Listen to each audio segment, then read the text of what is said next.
Hello everyone, welcome back to another video event Will Reacts. Today we're going to be reacting to Watch Mojo's Top 10 Anime Fights of 2020. It's that time of year again.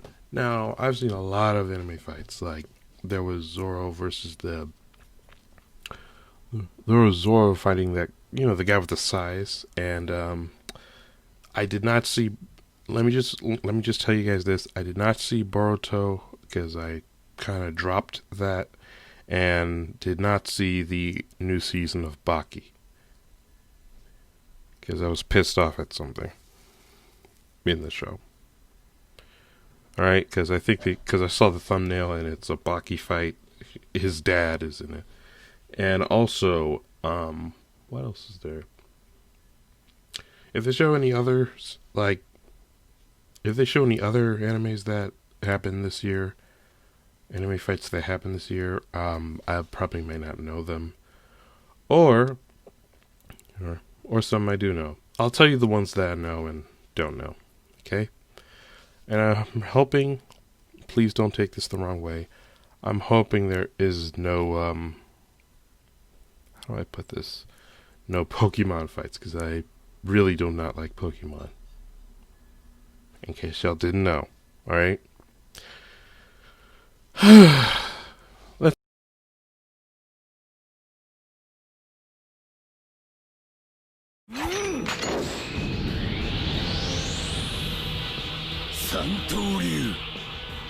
this one's my favorite.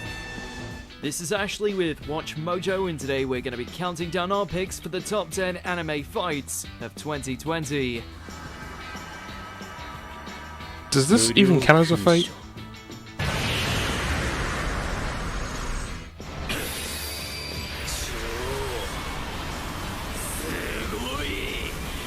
Didn't see this.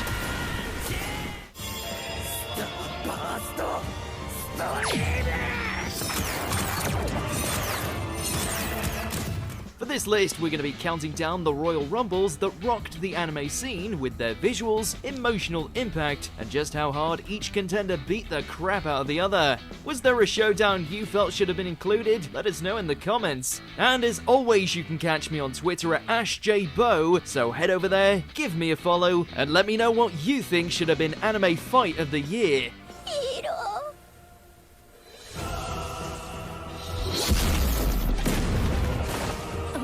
Number 10, Yujiro vs. Kaku, Baki. Didn't see this.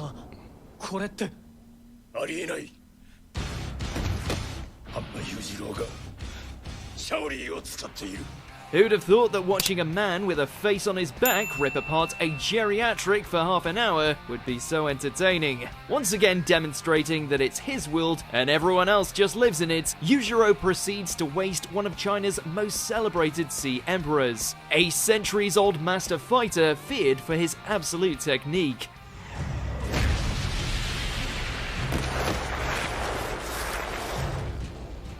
The old coot certainly held his own, even pushing Yujiro to unleash the face of the demon at one point, but given how the only way for him to survive the fight was to temporarily die, yeah, this is another win for the ogre.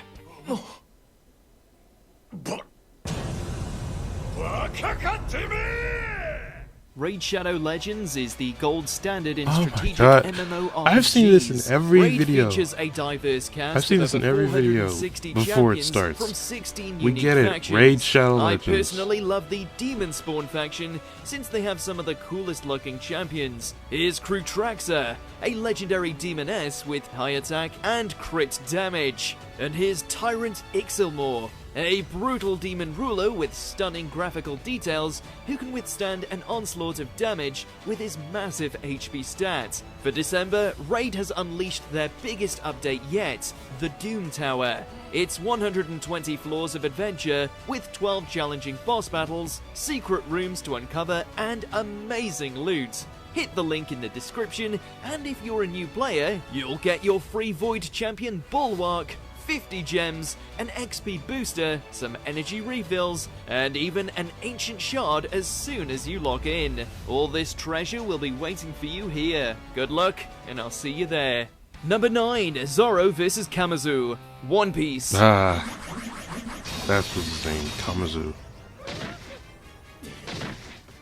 Considering he's currently wandering around Wano, land of samurai and all things traditionally Japanese, we'd be mightily disappointed if the next greatest swordsman didn't have at least one awesome fight this year. He's in his element after all, and quite frankly, we're getting sick of Luffy hogging all the glory.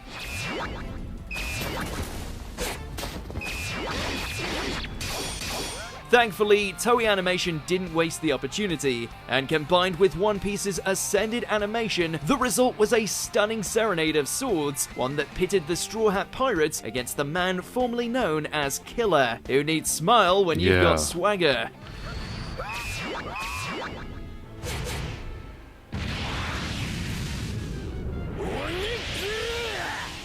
Number 8, Juggernaut vs Orochi, Fire Force. Huh. I saw this fight.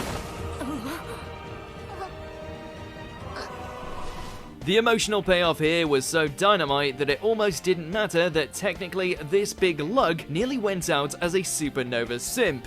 We're still not exactly sure how he was able to reattach clothing like that. All we know is the former potato farmer was finally given his due to act as a hero following his commander's death at the hands of the White Clad. Like, how much clothing does he have? Despite getting torn to ribbons, Juggernaut was able to overcome the pain in order to protect Tamaki, before he shoved a flaming missile right into Orochi's face. That was not a missile, that was a nuke. Number 7, Toma and Gunha vs Misaka, a certain scientific railgun tee. Didn't see this one. You know, fair play to you, Toma. At least you got one awesome moment in this spin-off that basically eclipsed every one of your shows. With Misaka's power spiking out of control on the way to becoming a level 6 Esper, it falls to the manliest goofballs Academy City has ever known to snap her out of it.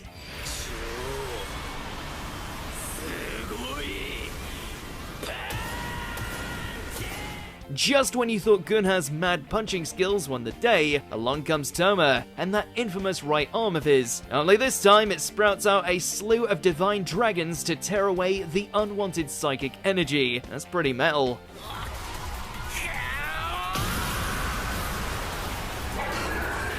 Number 6, Team 7 vs Deepa, Boruto, Naruto, Next Generations. Didn't see this one. Another day, another Rasengan courtesy of Boruto's dad's son. Outmatched by Deepa's raw ferocity and the strength of his carbon manipulation, Boruto is left with no other option than to use the compression Rasengan, the results of which could potentially blow his arm off.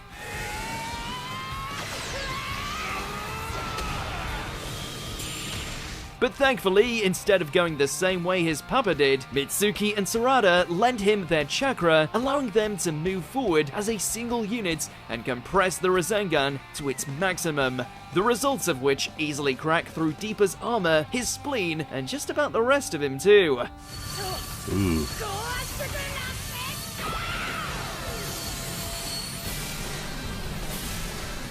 Number 5, Gojo vs Jogo, Jujutsu Kaisen. It's right. Both the names rhyme.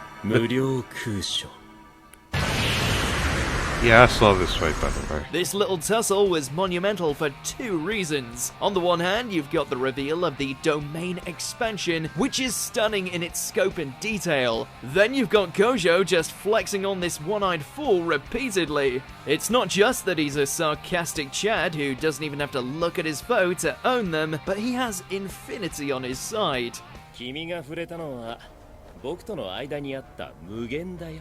Able to block any attack that comes his way, Gojo revealed the true extent of his dominance when he did away with the Curse's volcanic domain expansion and swapped it with one of his own, a void that rendered all life moot. What a beast.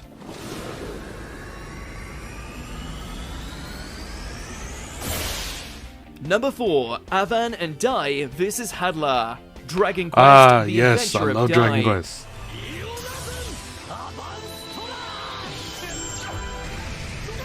In terms of fantasy fights that harken right back to the days of classic shonen like Dragon Ball, this scuffle absolutely nailed it. With the Dark Lord Hadla's return, not even the former hero Avan is able to stand up to his old nemesis now that the Dark King has given him a power boost.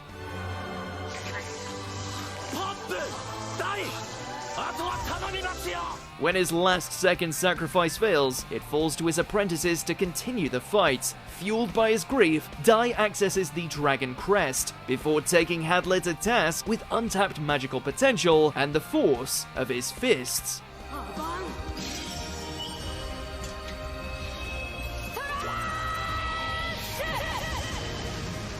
Number 3, Kirito vs. Subtilizer. Sword Art Online Alicization War of Underworld. I thought his name was, I forgot his name. Sorry. Kirito's return was all we could have hoped for and more. Not only did he get a tender reunion with both Alice and Asuna, but even had a final boss waiting for him in the form of corrupt soldier Gabriel Miller, now a monster capable of absorbing all of Underworld for himself.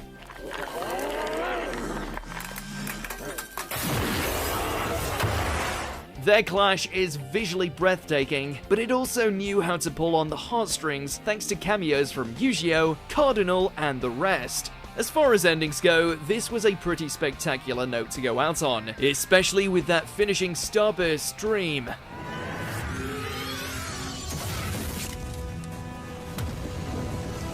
Number 2, Deku vs. Overhaul. Yes, this is my favorite. This is my favorite.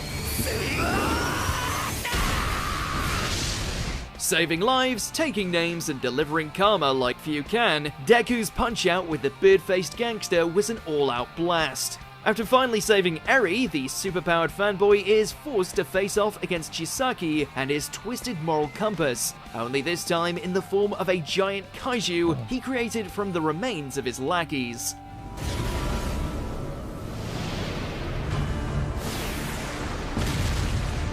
Luckily, with Eri's quirk constantly accelerating his own, Deku is able to utilize One for All at 100%, allowing him to smash the beak of the bastard with an almighty blow.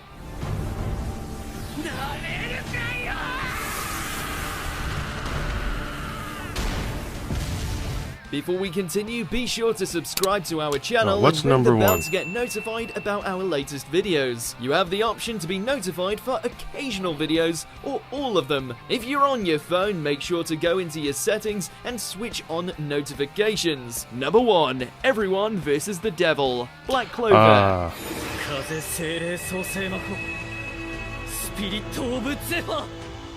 From the reveal of this sinisterly overpowered villain all the way to the hype conclusion, this War of the Species had nowhere to go but the top for a second year in a row.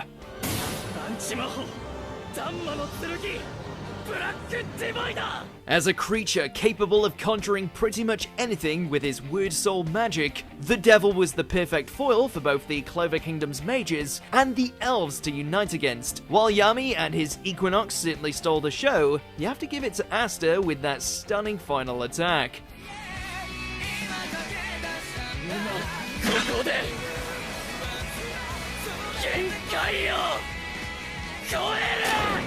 Do you agree with our picks? Check out this other recent clip from Watch Mojo, and be sure to subscribe and ring the bell to be notified about our latest videos. Oh, man.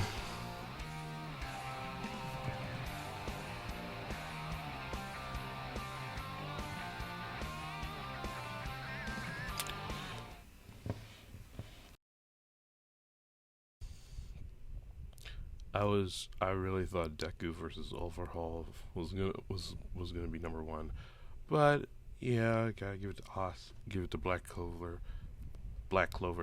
They're finally going back to canon in January, which is next year or next week, and Gojo versus I forgot his name. I'm sorry, I have a forgetful memory.